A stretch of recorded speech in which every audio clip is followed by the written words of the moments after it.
बहू का 9वां महीना। सुमित्रा जी की बहू रितु प्रेग्नेंट थी और अब उसकी प्रेगनेंसी का 9वां महीना चल रहा था। रितु का पति देवेश उसका काफी अच्छे से ख्याल रखता था, लेकिन प्रेगनेंसी अपने आप में ही एक अलग ही वक्त होता है जब एक औरत कई तरह के बदलावों से गुजरती है। शरीर के साथ साथ उसके अंदर बहुत सारे इमोशनल चेंजेस भी आते हैं और रितु इन सब चीजों से गुजर रही थी। इसीलिए कई बार वो बहुत परेशान हो जाती थी। उसे बार बार बहुत मुश्किलों का सामना करना पड़ रहा था।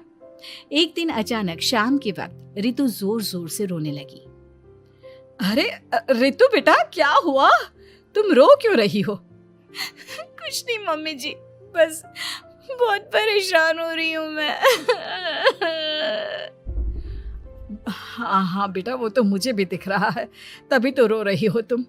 लेकिन परेशानी के पीछे की वजह तो बताओ, आखिर बात क्या है? किसी ने कुछ कहा क्या तुमसे?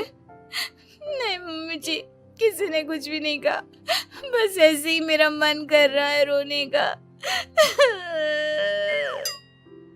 अरे बेटा, ये क्या बात हुई? रोने का मन कर रहा है? अरे तुम माँ बनने वाली हो, अगर इस तरह रहोगी ना तो बच्चा भी रोने वाले नेचर का पैदा होगा। तो फिर मैं क्या करूं मम्मी जी?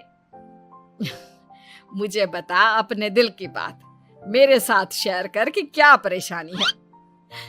वो क्या है ना मम्मी जी, मैं अपने पेट की तरफ देखती हूँ ना तो अजीब सी घबराहट होती है। अरे लेकिन क्यों बेटा? तुम्हारे पेट में तो तुम्हारा आने वाला बच्चा है, इसे देखकर तुम्हें खुश होना चाहिए। मम्मी जी वो क्या है ना, मेरा पेट इतना बड़ा हो गया है, शरीर की हालत ऐसी हो गई है तो सोच सोच कर डर लगता है कि मैं कभी फिर से पहले जैसी स्लिम और ब्यूटीफुल हो पाऊंगी क्या। अरे बेटा, ये तो कुछ दिनों की बात है, सब कुछ बिल्कुल पहले जैसा हो जाएगा। कुछ दिनों के बाद तुम्हें चिंता करने की कोई जरूरत नहीं होगी। रितु, क्या हुआ? तुम बार बार करवटें क्यों बदल रही हो? रात के 2 बज रहे हैं, सो जाओ ना अब। देवेश, नींद नहीं आ रही है, मैं ठीक से सो नहीं पा रही हूँ। अरे ये क्या, तुम तो उठकर बैठ गई। इस तरह बैठे बैठे पूरी रात बिताओगी क्या?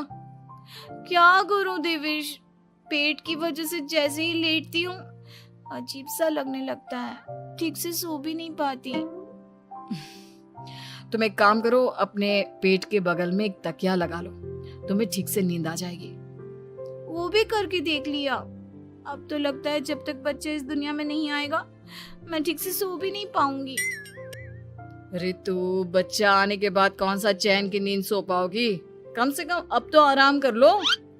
तुम सो जाओ देवेश, मैं बैठे बैठे ही अपनी नींद निकाल लूंगी। और फिर कुछ दिन के बाद सुमित्रा जी के घर पर कुछ परिचित लोग मिलने के लिए आते हैं। मम्मी जी, आप उन लोगों के साथ बैठकर बातें करिए, मैं सबके लिए चाय बना देती हूँ। अरे नहीं नहीं बेटा, मैं कर लूंगी, अभी तुम्हारी तबीयत ठीक नहीं है ना, तुम आराम करो। अरे मम्मी, घर के छोटे मोटे काम तो मैं करती हूँ ना, चाय बनाने में कैसी प्रॉब्लम? अच्छा ठीक है, अगर कोई परेशानी नहीं है तो बना दो चाय। अरे ये क्या बात है सुमित्रा जी, आप तो दादी बनने वाली हैं। हाँ जी, बस ठीक ठाक तरीके से मेरा पोता या पोती इस दुनिया में आ जाए तो चैन हो जाए। सही कहती हैं बहन जी, एक औरत के लिए ये वक्त बहुत मुश्किल होता है। वैसे बहू की तबीयत तो ठीक है ना? हाँ हाँ, तबीयत तो ठीक है, बस ऐसे ही थोड़ी बहुत परेशानी है जो इस वक्त होती है, उसी से गुजर रही है। पहली बार माँ बन रही है ना, कभी कभी परेशान हो जाती है। सुमित्रा जी रिश्तेदारों से बात करती है और उन्हें काफी देर हो जाती है। रिश्तेदारों के जाने के बाद, अरे रितु बेटा, तुम अभी तक किचन में काम कर रही हो? मैंने तुम्हें मना किया था ना, इतनी देर खड़े रहने की क्या जरूरत थी? मम्मी जी, वो मुझे लगा रात के खाने में देर हो जाएगी, इसलिए मैं साफ उधर बिजी थी तो मैं खाना बनाने लग गई थी। अरे बेटा, तुम तो बिल्कुल कुछ भी नहीं समझती, जरा अपने पैरों की हालत तो देखो। हाँ मम्मी जी, मुझे भी ना पैरों में बहुत भारीपन लग रहा है। ये भारीपन नहीं है, ज्यादा देर खड़े रहने की वजह से तुम्हारे पैरों में सूजन आ गई है। अब कमरे में जाकर आराम करो, चलो। और सुनो, अपने पैरों के नीचे ना तकिया लगा लेना, सर के नीचे मत लगाना, ठीक है? अपने कमरे में जाने के बाद यार ये प्रेगनेंसी भी कितनी अजीब चीज है, कभी रोने का मन करता है, कभी हंसने का। घर में सब मुझे बहुत प्यार करते हैं, लेकिन प्रेगनेंसी की जो प्रॉब्लम्स मैं फेस कर रही हूँ वो मैं किसी को नहीं समझा सकती। ये सब कब ठीक होगा? और फिर एक रात अचानक रितु नींद में उठकर बैठ जाती है और अपने पूरे शरीर पर खुजली करने लगती है। देवेश की आंख खुलती है और वो रितु को इस तरह खुजली करते हुए देखता है। अरे क्या हुआ रितु, तुम ठीक तो हो ना? पता नहीं क्यों देवेश, लेकिन अचानक से पूरे शरीर में खुजली हो रही है। दिखाओ जरा मुझे। अरे लेकिन तुम्हारे शरीर पर तो कोई मच्छर के काटने की या किसी तरह के रैशेस भी नहीं है, फिर खुजली क्यों हो रही है? लगता है ये भी प्रेगनेंसी की कोई नई प्रॉब्लम है। अरे अरे परेशान मत हो, मैं मम्मी को बुला कर लाता हूँ। सुमित्रा जी के आने के बाद अरे क्या बात है बेटा, इस तरह क्यों खुजली कर रही हो? अचानक से क्या हो गया तुम्हें? मम्मी जी ऐसा लग रहा है जैसे सर से पैर तक पूरे बदन में मच्छरों ने काट लिया हो।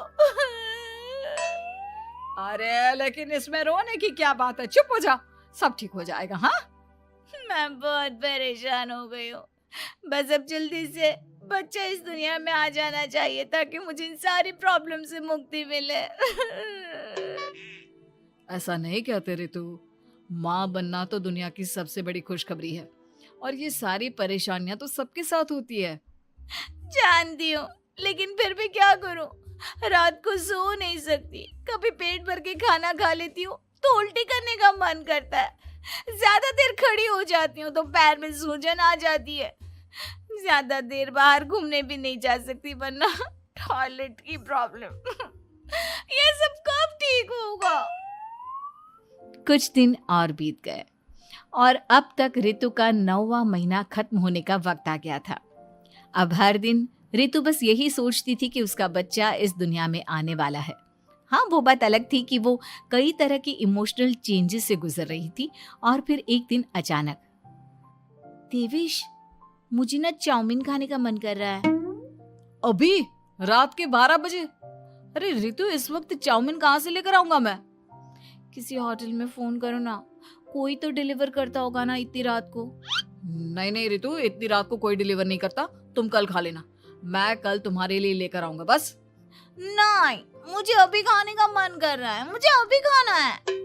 अच्छा अच्छा ठीक है, एक काम करो, मैं किचन में जाकर तुम्हारे लिए मैगी बना कर लाता हूँ, क्या पता उसे खाकर तुम्हारा मन ठीक हो जाए। हाँ ठीक है। देवेश रितु को मैगी बनाकर खिला देता है, लेकिन अगले दिन अचानक से रितु की तबीयत खराब हो जाती है। क्या हुआ है बहू को? बेटा तूने कुछ उल्टा सीधा तो नहीं खा लिया ना? मम्मी वो कल आधी रात को चाउमीन खाने की बात कर रही थी तो मैंने इसे मैगी बनाकर खिला दी। अरे लेकिन एक बार मुझसे तो पूछ लेता, इसी वजह से उसे अजीब सा लग रहा है। कोई बात नहीं, वैसे भी बच्चा आने का वक्त पास आ गया है ना, इसलिए ये सब चीजें हो रही है।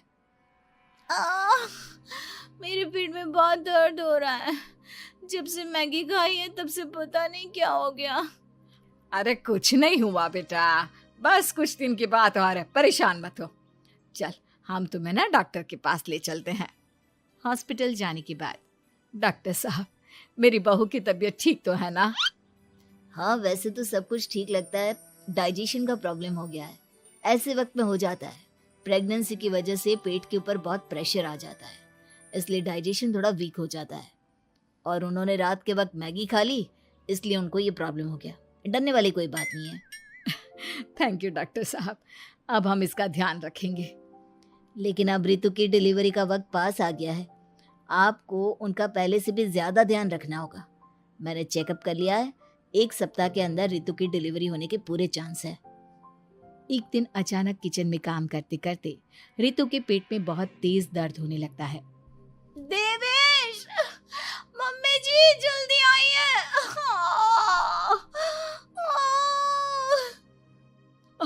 अरे क्या हुआ बहू, क्या हुआ तुम्हें? बहुत दर्द हो रहा है मम्मी, मेरे पेट में बहुत तेज दर्द हो रहा है, मुझसे खड़ा भी नहीं रहा जा रहा। इधर आ जाओ रितु, मैं तुम्हें बेड पर लिटा देता हूँ, सब ठीक हो जाएगा। बेटा, मुझे लगता है इसकी डिलीवरी का वक्त पास आ गया है। अब हमें रितु को हॉस्पिटल ले जाना होगा। वैसे भी डॉक्टर ने कहा था कि 1 सप्ताह के अंदर डिलीवरी कभी भी हो सकती है।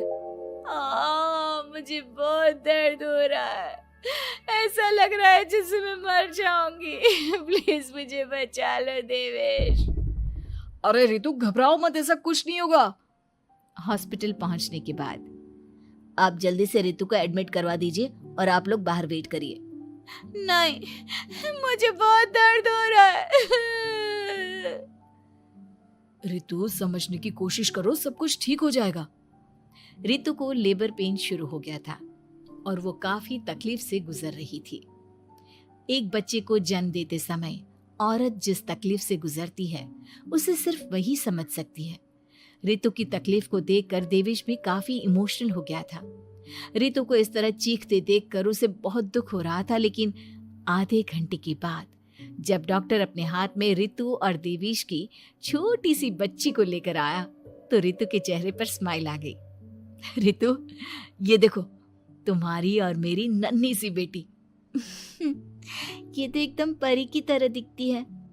दिखेगी क्यों नहीं, एकदम तुम पर गई है ना, इसलिए। लेकिन मम्मी, उसकी नाक तो मेरे जैसी है। अच्छा ठीक है, नाक तुम रख लो, बाकी सब मेरे जैसा। देखा रितु, तुमने कितनी तकलीफ सही, लेकिन उस तकलीफ के बदले तुम्हें भगवान ने ये छोटी सी परी दे दी। और ऐसा सब औरतों के साथ होता है। तुमने बहुत हिम्मत रखी है बेटा, और इसका नतीजा आज हमारे सामने है।